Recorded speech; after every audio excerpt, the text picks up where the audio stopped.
Fiz um trabalho para separar minha melhor amiga do marido. E consegui.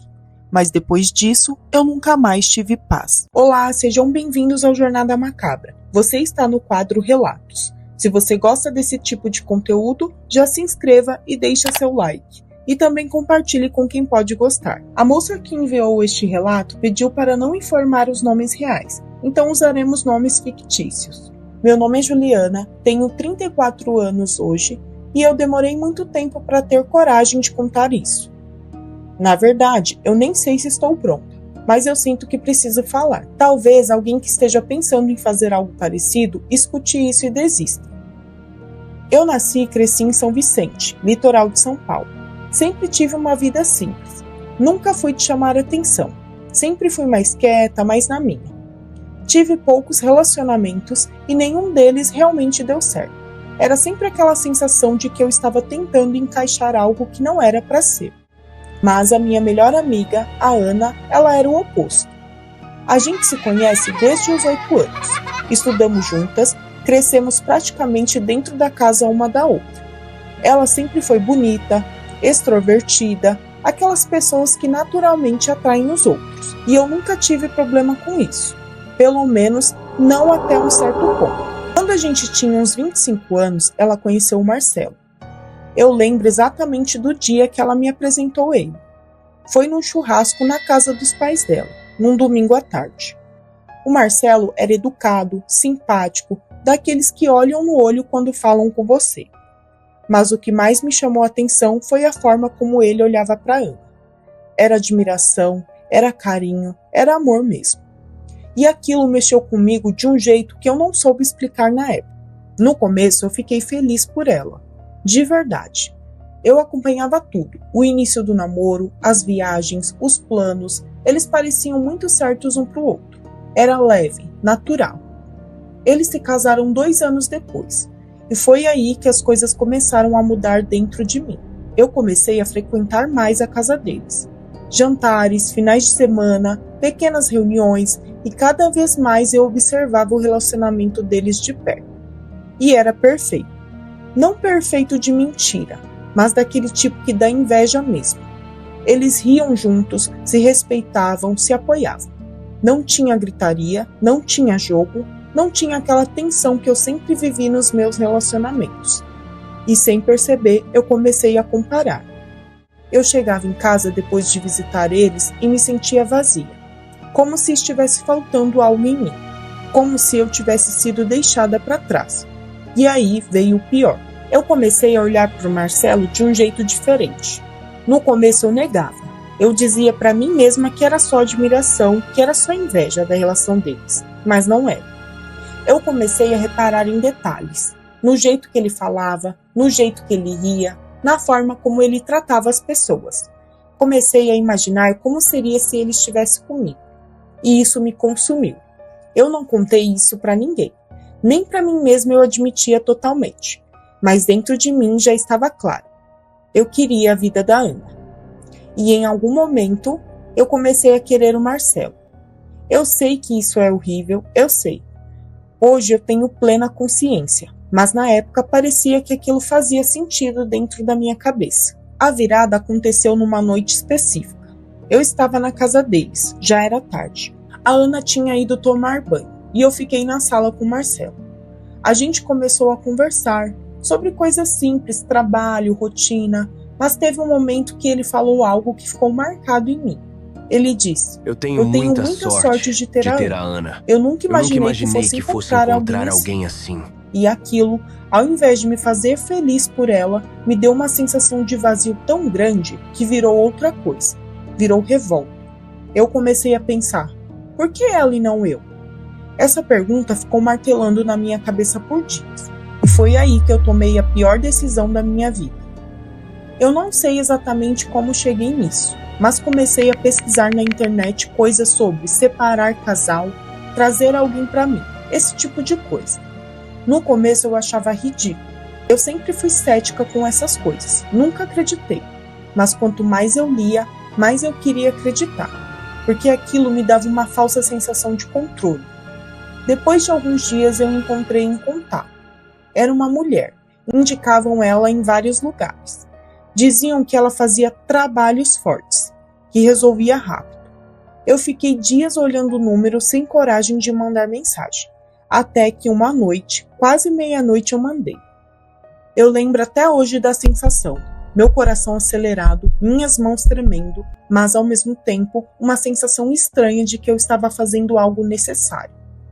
Ela respondeu no dia seguinte, marcamos de nos encontrar. Era numa casa simples, num bairro mais afastado. Eu fui sozinha no fim da tarde. O lugar já me deu um arrepio antes mesmo de entrar. Tinha um cheiro forte, de vela, de alguma coisa queimada, não sei explicar. Quando eu entrei, ela me olhou como se já soubesse tudo. Eu nem precisei falar muito. Ela perguntou, você quer alguém que não é seu, né? Aquilo me gelou e eu só confirmei. Ela explicou o que dava para fazer, mas que tinha consequência.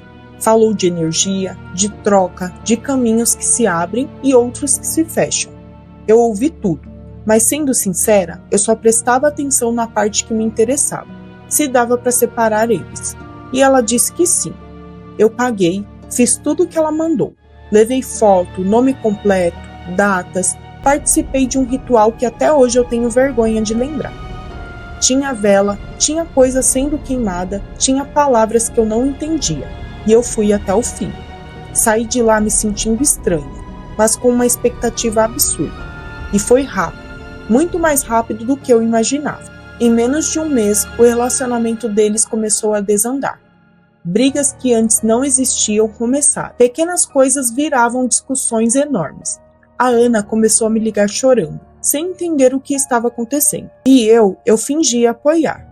Eu escutava ela chorar, e por dentro eu estava esperando. Isso é a pior parte de tudo. Eu vi minha melhor amiga sofrer e não fiz nada.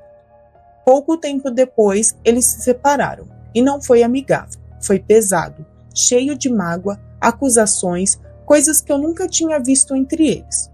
E então aconteceu. Eu comecei a me aproximar mais do Marcelo. E ele, fragilizado, acabou se aproximando de mim também. E a gente começou a ficar. E por um tempo eu achei que tinha conseguido. Mas não demorou para eu perceber que algo estava errado. O Marcelo já não era a mesma pessoa. Ele estava mais irritado, mais fechado. Pequenas coisas incomodavam ele, a gente brigava por motivos bobos.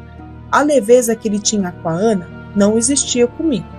E começaram a acontecer coisas estranhas. Na casa dele, às vezes eu sentia um cheiro estranho do nada, como aquele da casa da mulher.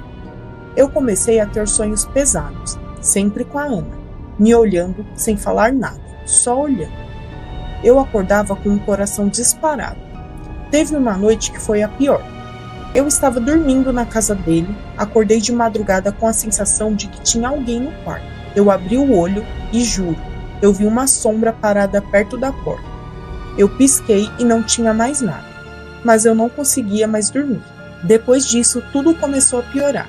Nosso relacionamento virou um caos, brigas constantes, desconfiança, um peso absurdo no ambiente. Parecia que nada fluía. E o pior, eu não era feliz. Eu tinha conseguido exatamente o que eu queria, mas era vazio. Não tinha amor de verdade, não tinha paz. E eu comecei a perceber que talvez aquilo tivesse um preço. Eu tentei terminar várias vezes, mas sempre voltava. Era como se tivesse algo me prendendo ali. Até que, depois de quase um ano, acabou de vez, de forma feia. E depois disso, minha vida nunca mais foi a mesma. Eu nunca mais consegui ter um relacionamento saudável. Sempre que começo algo, dá errado. Sempre tem briga, desgaste, algo quebra e aquela sensação, aquele peso, nunca foi embora completamente. Eu nunca mais voltei naquela mulher, mas às vezes eu sinto como se algo ainda estivesse comigo. E a pior parte é que eu perdi tudo. Eu tentei falar com a Ana algumas vezes depois disso.